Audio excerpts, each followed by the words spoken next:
ဒီနေ့အတွက်မျိုးစေ့တစ်စေ့ တောက်ပြီလား ပေးပါရစေ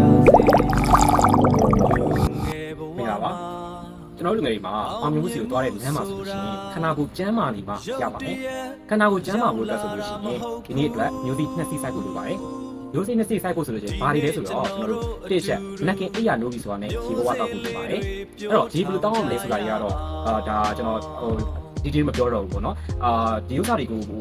ကျွန်တော်တို့ပို့ပြီးတော့တက်တိနားလေဆရာဝန်တွေကနေပြီးတော့ပြောထားတာရှိတယ်အဲ့တော့အဲ့ဒီဘယ်လိုတောင်းရမလဲကျမ်းမာအောင်ဘယ်လိုတောင်းရမလဲဆိုတဲ့ဟာကိုကျွန်တော်ဒီဗီဒီယိုလေးရဲ့ comment အောက်မှာကျွန်တော် link လေးရှာပေးထားမယ်ပေါ့နော်ကျွန်တော်လေ့လာမှုတွေ link တွေပါကျွန်တော်လေ့လာမှုတွေ link လေးတွေကိုknowledge share ရင်းနဲ့ကျွန်တော်ရှာပေးထားပါဟုတ်ပြီနောက်ထပ်မျိုးစိတစ်ကတော့ညဘက်ကိုဒါအေးဝါအိတ်ဖို့အတွက်အဲ့ရဝင်စောဖို့အတွက်အေးဝါအိတ်ဖို့အတွက်နားယူဖို့အတွက်ဒီနေ့ရှင်မျိုးလေးနဲ့တိကိုစိုက်ထားနိုင်ပြီဆိုရင်နောက်တစ်ချိန်မှာဒီအာဝါသားတွေရလာမယ်အောင်မြင်မှုတွေရလာမယ်အဲ့ရတဲ့တစ်ချမ်းမှုစီကိုတွားနိုင်ပါပဲဖြစ်ပါတယ်ဒီနေ့အတွက်မျိုးစေ့တစ်စေ့ချပေးပါရစေလူငယ်ဘဝမှာအောင်မြင်မှုဆိုတာရုပ်တရက် လူငယ်တွေမှာကျမ်းမာရေးကိုလိုက်စားပြီးတော့ဒီကျမ်းမာတဲ့အလေးကျင့်နေရှိပြီးတဲ့ခါကျတော့မှကျမ်းမာတဲ့ခန္ဓာကိုယ်ရရှိမှဖြစ်ပါတယ်။ကျမ်းမာတဲ့ခန္ဓာကိုယ်ရရှိတဲ့ခါကျတော့မှကျွန်တော်တို့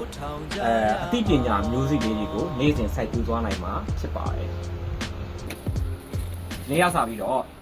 လူငယ်တွေအနေနဲ့မျိုးစိနှစ်စိတ်ကိုစတင်စိုက်ထူလိုက်ကြရအောင်ပါ။အောင်မြင်မှုစီကိုတွားနေတဲ့လမ်းမှာဆိုလို့ရှိရင်ကျမ်းမာခြင်းဟာအရေးကြီးတဲ့အခန်းကဏ္ဍအရေးကြီးဆုံးအခန်းကဏ္ဍလို့ပြောလို့ရပါတယ်အဲ့တော့ကျမ်းမာခြင်းနဲ့အတူဒါအောင်မြင်တဲ့